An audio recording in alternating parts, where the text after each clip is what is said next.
स्वागत है आप सबका हमारी YouTube चैनल में। और आज हम एक्सरसाइज के रिमेनिंग क्वेश्चंस को देखेंगे, कवर करेंगे। तो आइए सबसे पहले हम क्वेश्चन नंबर 7 तक कवर किए थे, उसके आगे क्वेश्चन नंबर 8 को देखते हैं, पढ़ेंगे, समझेंगे, फिर उसको सॉल्व करेंगे। अ train travels 360 kilometre eight uniform speed. If the speed had been 5 kilometre per our more, it would have taken 1 hour less for the same journey. Find the speed of train. Means इस question में पूछा गया है कि, तो आइए students देखते हैं कुछ क्वेश्चन नंबर 8 को सॉल्व कैसे करना है ये हम देखेंगे। सबसे पहले हम कुछ डेटा नोट करेंगे क्वेश्चन में जो गिवन है। क्या क्वेश्चन में गिवन है? Total distance travelled equal to 360 kilometre, ये टोटल डिस्टेंस गिवन है।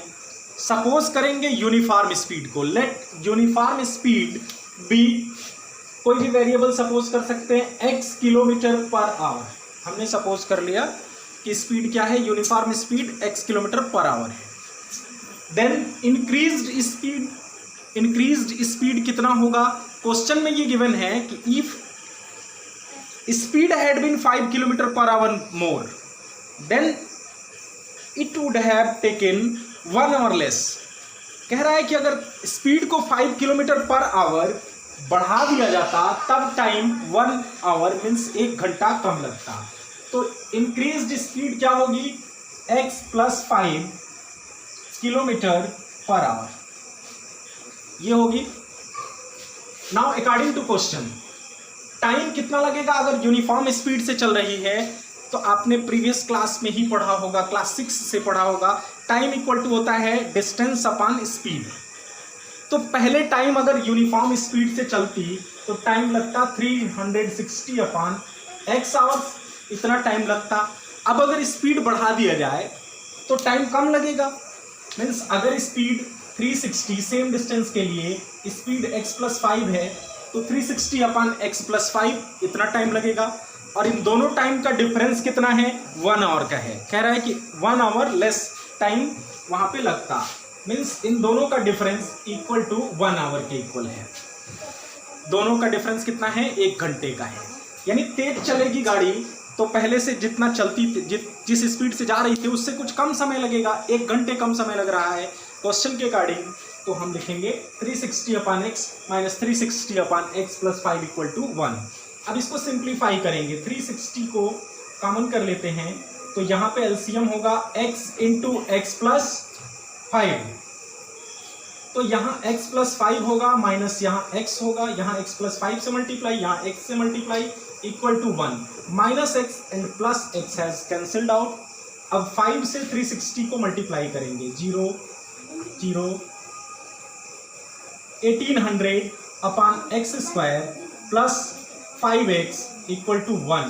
ट्रांसपोज करिए इसका, इसमें मल्टीप्लाई करिए तो मिलेगा x² + 5x plus equal to, इधर 1800 मिलेगा, x² + 5x minus 1800 equal to 0। ये हमारा क्वाड्रेटिक इक्वेशन बन गया। हमने क्वाड्रेटिक इक्वेशन का फॉर्मेशन तो कर लिया, बट अब हमको इसका फैक्टराइजेशन करना है। अब माइनस 1800 का हमको ऐसा फैक्टर ढूंढना है जिसका सम आता हो +5 और प्रोडक्ट आता हो -1800। तो ऐसे फैक्टर मिलेंगे +45x माइनस 40x, दोनों का प्रोडक्ट आता है -1800 और सम आता है +5। अब यहाँ कॉमन करेंगे x तो बचेगा x + 45, माइनस 40 कॉमन करेंगे तो बचेगा x + 45 equal to 0। x + 45 common करेंगे तो बचेगा x - 40 equal to 0। x equal to -45 यहाँ से मिलेगा, विच इज इम्पॉसिबल। निगेटिव तो है नहीं स्पीड, तो इसको हम नेग्लेक्ट करेंगे एंड x इक्वल टू +40 ये हमारा आंसर होगा। Hence uniform speed equal to 40 kilometre per hour, ये हमारा आंसर हुआ। Uniform speed equal to 40 kilometre per hour. अब नेक्स्ट क्वेश्चन की बात करेंगे, फिर उसको सॉल्व करेंगे। तो अब क्वेश्चन नंबर 9 की बात करते हैं। क्वेश्चन नंबर 9 क्या है?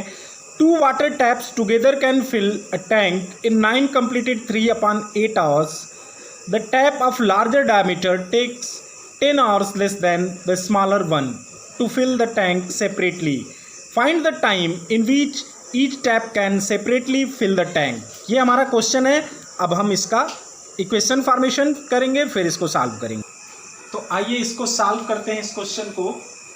सबसे पहले हम क्या करेंगे, सपोज करेंगे let larger pipe fills the tank. Larger pipe means tap with larger diameter fills the tank in x hours. हमने सपोज किया जो लार्जर टैप है वो x आवर्स में टैंक को कंप्लीटली फिल कर देता है. अब क्वेश्चन में कंडीशन गिवन है, क्वेश्चन में कंडीशन गिवन है कि the tap of larger diameter takes 10 hours less than the smaller one. तो अगर ये x आवर्स में फिल करता है तो स्मॉलर उससे 10 आवर्स ज़्यादा टाइम लेगा, क्योंकि लार्जर 10 आवर्स लेस टाइम लेता है, कम समय लेता है. तो हम सपोज करेंगे then smaller pipe fills the tank in x plus 10 hours. अगर लार्जर वाला x आवर्स में उसको कंप्लीटली फिल करता है तो स्मॉलर वाला x प्लस 10 आवर्स में कंप्लीटली फिल करेगा. ये हमारा सपोजिशन हो गया. अब इसको थोड़ा इस टाइप के जो क्वेश्चंस होते हैं ना वो थोड़े से डिफ़िकल्ट टाइप के होते हैं और थोड़ा सा उसमें कन्वर्जन हमको बहुत ज़रूरी होता है. जैसे टाइम एंड वर्क टाइप का जो काम होता है, जो क्वेश्चन होता है उसमें थोड़ा सा अलग टाइप से हमको सॉल्व करना होता है. तो हम सबसे पहले इसमें निकालेंगे क्या कि 1 आवर में कितना पार्ट फिल करता है लार्जर पाइप और 1 आवर में कितना पार्ट टैंक का फिल करता है smaller pipe. The part of tank filled by larger tank in 1 hour. अगर मान लीजिए कि कोई पाइप है और एक टंकी को 10 घंटे में भर देती है तो 1 घंटे में कितना हिस्सा भर पाएगी टंकी का, 1/10वां हिस्सा. तो उसी तरह से हम यहाँ पे क्या लिखेंगे, the part of tank filled by larger tank in 1 hour. 1 hour में कितना फिल करेगा, 1/x पार्ट फिल करेगा. x आवर्स में अगर कंप्लीटली फिल करता है तो 1 आवर में 1/x पार्ट फिल करेगा. And the part of tank filled by the smaller tank in 1 hour equal to 1/x plus 10 part ये फिल करेगा. तो ये दोनों 1 आवर में इतना इतना फिल करते हैं. उसके बाद क्या है, 2 taps together can fill the tank in 9 completed 3/8 hours. अब 9 कंप्लीटेड 3/8 को हम कन्वर्ट करेंगे तो 75/8 आवर्स में कंप्लीटली फिल कर देते हैं. नाउ अकॉर्डिंग टू क्वेश्चन, अब अकॉर्डिंग टू क्वेश्चन हम चलते हैं. क्वेश्चन के अकॉर्डिंग दोनों मिलके 1 आवर में कितना पार्ट फिल करेंगे, तो दोनों मिलके फिल करेंगे, एक 1/x पार्ट फिल करता है, सेकेंड वाला 1/x प्लस 10 पार्ट फिल करता है. तो अब दोनों मिलके कितना 1 आवर में इतना किए फिल, इतना पार्ट, और ये 1 आवर में इतना पार्ट फिल करते हैं. तो 75/8 आवर्स में कितना फिल करेंगे, 75/8 आवर्स में कितना फिल करेंगे. इसके लिए हम क्या करेंगे, 75/8 से मल्टीप्लाई कर देंगे. जैसे 1 घंटे में कोई पाइप 1/5वां भाग अगर करता है फिल तो 5 घंटे में कितना फिल करेगा, कंप्लीटली फिल कर देगा, 5 × 1/5. तो वैसे ही हम यहाँ 75/8 से मल्टीप्लाई कर देंगे तो कंप्लीटली 1 पार्ट फिल हो जाएगा. कंप्लीटली इतने आवर में फिल कर देता है. कंप्लीटली फिल करने का मतलब 1 पार्ट, पूरा पार्ट को हम 1 से डिनोट करते हैं. अब इसको हम इक्वेशन में कन्वर्ट करेंगे तो 75/8 ये होगा x plus 10 plus x into x plus 10 equal to 1. इसको ट्रांसपोज करके ले जाएंगे राइट साइड में, ये 2x plus 10/x square plus 10x equal to 8/75. Cross multiplication करते हैं, 8x square plus 80x equal to 150x, cross multiply कर रहे हैं, प्लस 750. 8x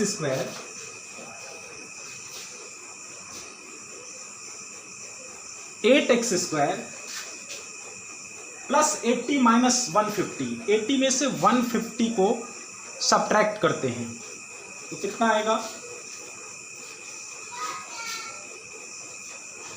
80 20 70x और -750 इक्वल टू 0।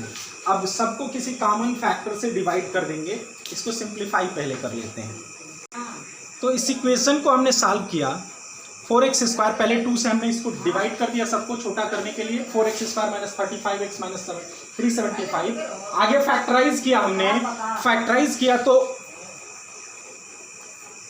तो ये आया 4x x - 15 + 25x - 15 x - 15 4x + 25 x = 15 और -25/4। तो ये रिजेक्ट करेंगे हम वैल्यू, क्योंकि नेगेटिव वैल्यू नहीं हो सकती, नेगेटिव में हम कोई भी और टाइम नहीं ले सकते, टाइम कभी नेगेटिव नहीं होगा। तो हो जाएगा time taken by larger tap equal to 15 hours and time taken by smaller tap equal to 25 hours। 25 क्यों? x + 10 means 15 + 10। तो इस तरह से ये क्वेश्चन हमारा सॉल्व हुआ। अब नेक्स्ट क्वेश्चन देखते हैं। क्वेश्चन नंबर 10 की बात करते हैं। क्वेश्चन नंबर 10 है हमारा, क्वेश्चन नंबर 10 है an express train takes 1 hour less than a passenger train to travel 132 kilometre between Mysore and Bengaluru without taking into consideration the time they stop at the intermediate stations. If average speed of the express train is 11 km/h more than that of the passenger train, find the average speed of two trains। ये हमारा question है, अब इसको solve करते हैं। तो आइए इसका सॉल्यूशन देखते हैं। Let the speed of passenger train की स्पीड को हम सपोज कर लेते हैं x km/h। Speed of passenger train भी x km/h। Then the speed of express train की स्पीड क्वेश्चन के अकॉर्डिंग क्या है, 11 km/h ज्यादा है, तो x + 11 km/h ये हो जाएगा। Now according to question 132 kilometre का डिस्टेंस है और इसमें पैसेंजर ट्रेन और एक्सप्रेस ट्रेन दोनों ही ट्रैवल करती हैं, तो दोनों में डिफरेंस किसका ज्यादा है? डिफरेंस मतलब पैसेंजर ट्रेन ज्यादा टाइम लेगी एक्सप्रेस ट्रेन से, क्योंकि एक्सप्रेस ट्रेन तेज चलती है और पैसेंजर ट्रेन धीमी चलती है। तो यहाँ पे दोनों का डिफरेंस कितना है? 1 hour का है, तो इक्वल टू 1 लिखेंगे। अब एलसीएम लेके इक्वेशन फॉर्मेशन करेंगे, x + 11 132 को कॉमन करेंगे 1, तो यहाँ x + 11 से मल्टीप्लाई होगा, x + 11 माइनस यहाँ x से मल्टीप्लाई होगा इक्वल टू 1, x कैंसिल हो गया, ये हुआ। अब मल्टीप्लाई करेंगे 11 से 132 में, तो हमें मिलेगा क्या? 11 से 132 में मल्टीप्लाई करेंगे तो मिलेगा 1452 upon x² + 11x equal to 1। Cross multiply करते हैं, x² + 11x equal to 1452, x² + 11x minus 1452। ये हमारा इक्वेशन का फॉर्मेशन हुआ। अब इसको सॉल्व करेंगे, फिर उसके बाद तो आइए इसको सॉल्व करते हैं। तो x² + 44x - 33x - 1452 equal to 0। x + 44x - 33 ये इक्वल टू 0 आएगा। फैक्टराइजेशन करने पर यही मिलने वाला है हमको। तो अब यहां से x की 2 वैल्यूज आएंगी, x इक्वल टू एक आएगा -44 जो कि रिजेक्टेड होगा, रिजेक्टेड, क्योंकि नेगेटिव कभी भी नहीं हो सकता, किसी भी ट्रेन की स्पीड नेगेटिव नहीं हो सकती, ऐसा तो है नहीं कि पीछे चलेगी।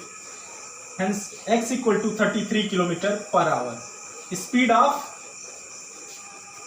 Passenger train and speed of express train हो जाएगा 33 + 11 44 km/h। तो ये हमारा क्वेश्चन नंबर 10 हुआ। अब एक क्वेश्चन रिमेनिंग है, क्वेश्चन नंबर 15, वो आपके लिए छोड़ते हैं। क्वेश्चन नंबर 15 है 11, क्वेश्चन नंबर 11 है sum of the areas of two squares is 468 square metre. If the difference of their perimeters is 24, find the sides of squares. ये हमारा क्वेश्चन है, तो इसको उम्मीद करते हैं कि आप खुद करेंगे, हम इक्वेशन बना देते हैं। तो यहाँ पे देखिए हमने सपोज किया let the sides of squares be x and y, तो दोनों के एरिया का सम कितना है? x² + y² 468 है। दोनों के पेरीमीटर होता है, perimeter of square 4 into side, 4x - 4y 24, तो x - y 6, y = x + 6। अब ये वैल्यू हम यहाँ पे पुट कर देंगे, तो x² + x + 6 का होल स्क्वायर इक्वल टू 468। इससे